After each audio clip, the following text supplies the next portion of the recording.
Il y a seulement quelques mois, s'acheter une Tesla Model 3, c'était débourser un minimum de 50 000 euros. Seulement, en janvier dernier, Tesla a un petit peu joué avec ses tarifs, ce qu'il fait assez régulièrement, et ça a déclenché un espèce de bonus en cascade. La Model 3 d'entrée de gamme, la version Standard Plus, est passée à moins de 45 000 euros. Cette baisse de prix a une conséquence majeure. La Tesla Model 3 Standard Plus est devenue éligible au bonus écologique à taux plein. Concrètement, c'est une ristourne de 7 000 euros à laquelle a le droit l'acheteur. La Tesla Model 3 Standard Plus passe à 37 800 euros, ce qui en fait une voiture nettement plus abordable qu'il y a quelques mois. Du coup, on a voulu se poser la question, est-ce que ça devient une voiture encore plus intéressante à acheter? Et surtout, est-ce qu'elle est véritablement inférieure en termes de qualité aux versions performance et longue autonomie qui sont, elles, encore au-delà des 50 000 euros? La première chose, c'est de regarder déjà l'extérieur de cette Model 3.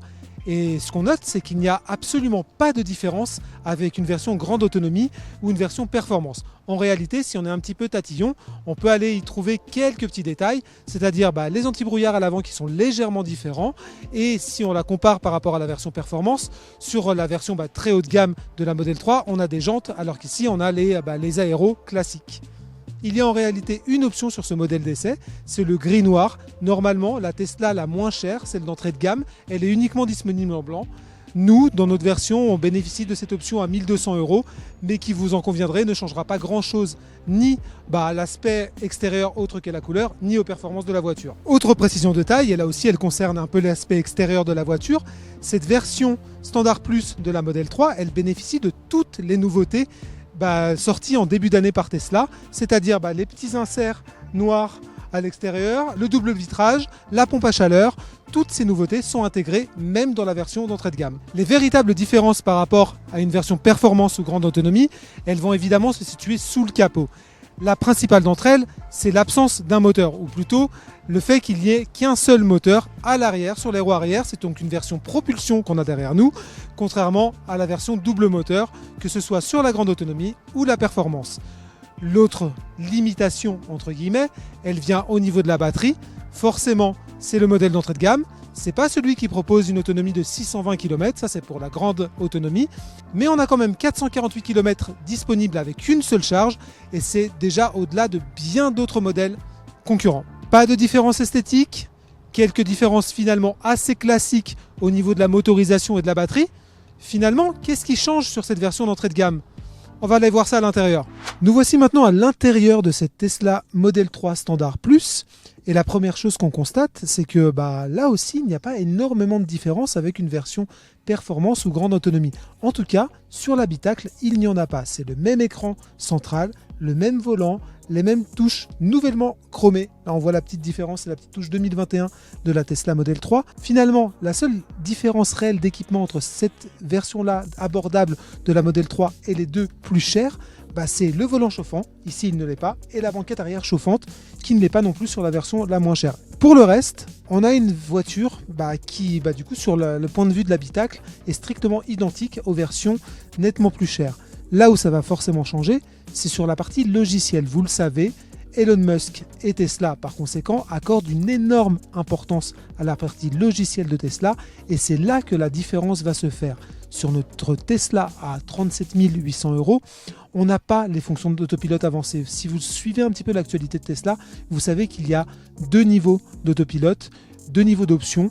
Il y a la première qui est à 3 800 euros et la seconde à 7 500 euros, qui comprend tout ce que la première intègre dans l'autopilote.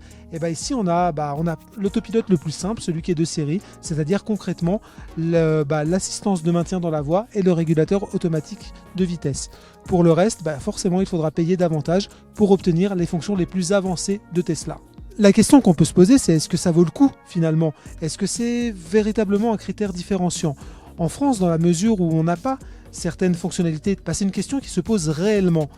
Lorsque la législation européenne permettra à Tesla d'autoriser ce qu'il permet sur le territoire américain, peut-être qu'à ce moment-là, cette différence entre les deux autopilotes justifiera qu'on rajoute le surplus indiqué par Tesla. Autre différence, et là c'est du côté de l'écran qu'on va se tourner, sur notre Tesla d'entrée de gamme, nous n'avons pas le pack de connexion premium, c'est-à-dire ce qui comprend chez Tesla Spotify, Netflix et la partie jeux vidéo. Dans les faits, on a quand même la possibilité d'avoir Spotify dans notre Tesla si on utilise son smartphone en partage de connexion. Enfin, il y a une dernière différence à l'intérieur de cette Tesla, c'est l'absence de 2 haut-parleurs. Alors, très honnêtement, le son est quand même de très bonne facture et cette absence, finalement, on s'en passe assez facilement. Concrètement, en termes de conduite, les différences sont assez minimes. Bien sûr, la version performance est un peu plus agressive, elle est un peu plus tonique. Mais finalement, quand on conduit en ville et quand on respecte les limitations de vitesse, on sent peu la différence. Là où il y a davantage, on va dire, de matière à discussion, c'est sur la batterie. Bien sûr, une autonomie moindre sur notre modèle, mais tout de même suffisante. Et peut-être un point aussi qu'il peut être intéressant de mentionner, c'est que cette version de la Model 3, elle est limitée à 170 kW en recharge, là où ses grandes sœurs un peu plus chères peuvent aller jusqu'à 250 kW. On le sait, la volonté d'Elon Musk, c'est que la valeur des Tesla réside davantage dans la partie logicielle que dans la partie mécanique classique. Le niveau de finition, en fait, il est identique entre la version à 38 000 € et une version à 56 000 €. Ce qui change, c'est véritablement ce que la voiture va être capable de faire et notamment la façon dont elle va être capable d'évoluer. Parce qu'évidemment, si vous rajoutez l'autopilote amélioré, la voiture, elle, va continuer à apprendre, va recevoir les mises à jour les plus évoluées de Tesla et forcément être de plus en plus intelligente. Finalement, la véritable question à se poser, c'est est-ce que ça vaut le coup d'acheter autre chose que cette Tesla Model 3 Standard Plus ? Dans la mesure où toutes les options et toutes, on va dire, les fonctionnalités d'une Tesla peuvent être activées via une mise à niveau de la voiture plus tard, quel est l'intérêt aujourd'hui d'acheter autre chose qu'une Standard Plus ? En réalité, il y a 2 raisons potentielles de choisir un autre modèle. La première, c'est évidemment si vous avez besoin de parcourir de longues distances plus souvent.